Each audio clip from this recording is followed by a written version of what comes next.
నమస్కారం.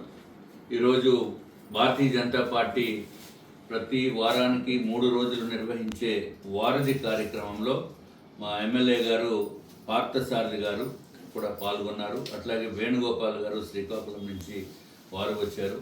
అట్లాగే బాజీ గారు ఇక్కడ విజయవాడ నుంచి వారు కూడా పాల్గొన్నారు. భారతీయ జనతా పార్టీ నాయకులు మిగిలిన వారు ఇప్పుడు మాకు ఎన్నో సమస్యలు మా దృష్టికి తీసుకుని వస్తున్నారు.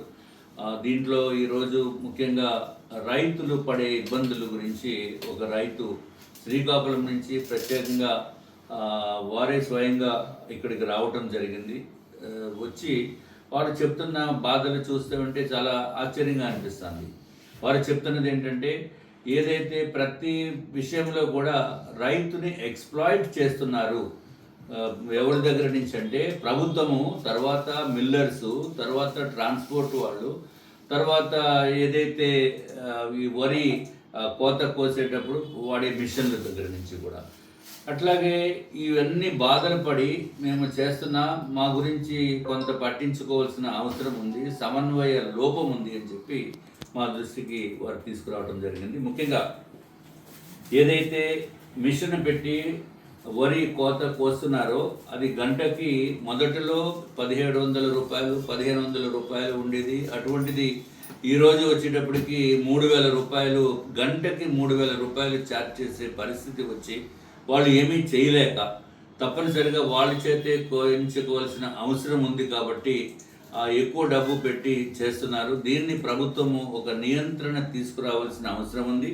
లేదా ప్రభుత్వమే అక్కడ మండలానికి 1-2 ఈ కటింగ్ మిషన్స్ తీసుకుని వచ్చి ఎవరైనా మండల అధికారులు ఆధ్వర్యంలో పెట్టి రైతుల దగ్గర నుంచి ముందుగా ఎవరికైతే డబ్బు కడతారో దానికి ఒక న్యాయబద్ధమైన రేటుతోటి చేస్తే రైతులకు ఉపయోగం ఉంటుంది, రైతులు నష్టపోరు అని చెప్పి వారు చెప్పడం జరిగింది.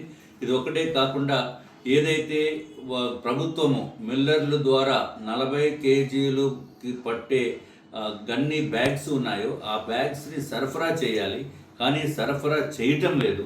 సరఫరా చేయడం వలన రైతుకి ఏమి చేయాలో తెలియనటువంటి పరిస్థితుల్లో 52 కేజీలకి తూగే బస్తాలు కొని దాంట్లో 82 కేజీలు పట్టే ధాన్యం పట్టే బస్తాలని కొని దాంట్లోనే ఫిల్ చేసి వాళ్ళే అతి కష్టం మీద కూలీలను పెట్టుకుని లోడ్ చేసి వెళ్ళిన వలన, తీసుకుని వెళ్తున్న వలన విపరీతమైన ఫైనాన్షియల్ బర్డెన్ పడుతుంది. దీన్ని కూడా ప్రభుత్వము దృష్టికి తీసుకుని వచ్చి మాకు ఈ బస్తాలు 40 కేజీలు బరువు తూగే బస్తాలు అలౌ చేయాలి, ఆ విధంగా అలొకేట్ చేయాలి అనే ఉద్దేశంతో వారు చెప్పడం జరిగింది.